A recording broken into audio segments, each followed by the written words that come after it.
मित्रों नमस्कार, मैं हूं सुनील रणावत। आज हम बात करेंगे वर्तमान में बच्चों की परवरिश के बारे में। बच्चे हैं तो शरारत करेंगे ही। खाने पीने के लिए उन्हें कभी नहीं टोकना चाहिए। स्कूल चाहे जैसा भी हो, अगर बच्चे के मन में पढ़ने की इच्छा होगी तो वह कहीं भी पढ़ लेगा। ये कुछ ऐसे पुराने प्रचलित जुमले हैं जिन्हें हम बचपन से सुनते आ रहे हैं, लेकिन कल तक जिन बातों को पेरेंटिंग का पक्का नियम माना जाता था, अब उन्हें सिरे से खारिज कर दिया गया है। इसके बदले अब बच्चों की परवरिश में नए तौर तरीकों को तरजीह दी जा रही है। आइए जानते हैं कुछ ऐसे ही नियमों को। पहले लोग छोटे बच्चों के साथ अतिरिक्त रूप से प्यार दुलार जताते थे। मिसाल के तौर पर चलना सीखते हुए अगर कोई बच्चा गिर जाता तो माँ रोते हुए बच्चे को बहलाने के लिए जमीन को मारने लगती थी। लेकिन आज के माता पिता यह समझते हैं कि चलना सीखने के दौरान बच्चे का गिरना स्वाभाविक है। ऐसे में उसके सामने बार बार जमीन को मारने से बच्चे के मन में बदला लेने की भावना विकसित होगी। यह ठीक नहीं है। पहले लोग यह मानते थे कि खाने के मामले में बच्चों को टोकना नहीं चाहिए, इससे उन्हें नज़र लग जाती है। पर अब ऐसा नहीं है। आज की माताओं को यह मालूम है कि कौन सी चीज़ें बच्चे की सेहत को नुकसान पहुंचा सकती है। वे ओवर ईटिंग अर्थात अधिक खा लेने से पैदा होने वाली ओबेसिटी की समस्या से भी वाकिफ़ है।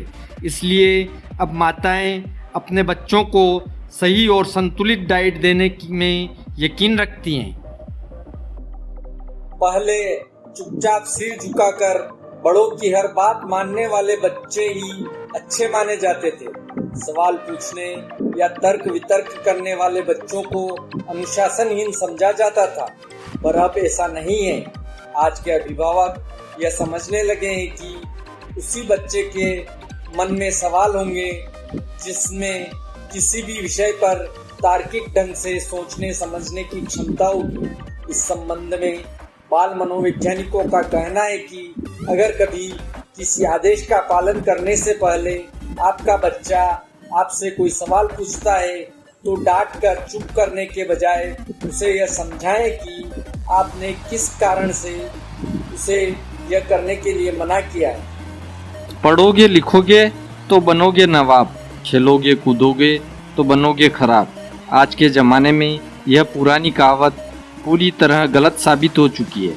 पहले बच्चों को केवल पढ़ने के लिए प्रेरित किया जाता था, पर आज के माता पिता इस बात को बखूबी समझते हैं कि अब केवल पढ़ाई से काम नहीं चलेगा। व्यक्तित्व के संतुलित विकास के लिए खेलकूद, संगीत, नृत्य और पेंटिंग जैसी एक्स्ट्रा करिकुलर एक्टिविटीज़ से में भी बच्चों की सक्रिय भागीदारी होनी चाहिए। एक दौर ऐसा भी था जब बच्चों, खास तौर पर टीनएजर्स की परवरिश के दौरान उनकी गतिविधियों पर कड़ी नज़र रखना जरूरी समझा जाता था। पर इस मामले में आज के माता पिता थोड़े उदार हैं। उन्हें मालूम है कि ज़्यादा सख्ती बरतने पर बच्चे उनसे अपनी बातें छिपाने लगेंगे।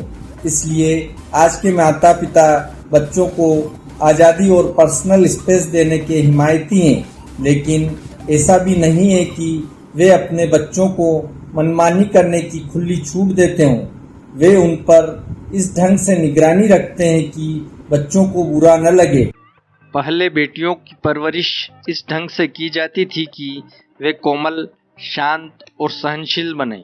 इसीलिए उन्हें शुरू से ही किचन सेट और डॉल से खेलने के लिए प्रोत्साहित किया जाता था। क्रिकेट, हॉकी और वॉलीबॉल जैसे आउटडोर गेम्स से माता पिता लड़कियों को दूर ही रखते थे। उन्हें ऐसा लगता था कि ऐसे खेलकूद से लड़कियों की कोमलता नष्ट हो जाती है।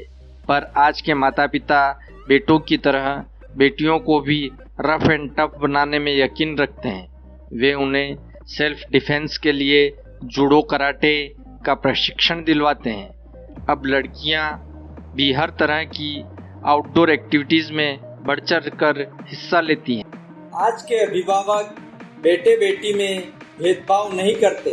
वे अपने बेटों को भी शुरू से ही आवश्यक घरेलू कार्य सिखाते हैं। इस संबंध में बाल मनोवैज्ञानिकों का कहना है कि आजकल ज्यादातर परिवारों में पति पत्नी दोनों कामकाजी होते हैं। ऐसे में बच्चे शुरू से ही यह देखते हैं कि घरेलू कार्य में उनके पापा भी मम्मी की मदद करते हैं। ऐसे में लड़के भी सहज ढंग से कुकिंग, सफाई और गार्डनिंग जैसे कार्यों में माता पिता की मदद करते हैं। आशा है आज की जानकारी आपके लिए लाभकारी रही होगी। इसी तरह की और जानकारी पाने के लिए हमारे चैनल को सब्सक्राइब करें। धन्यवाद।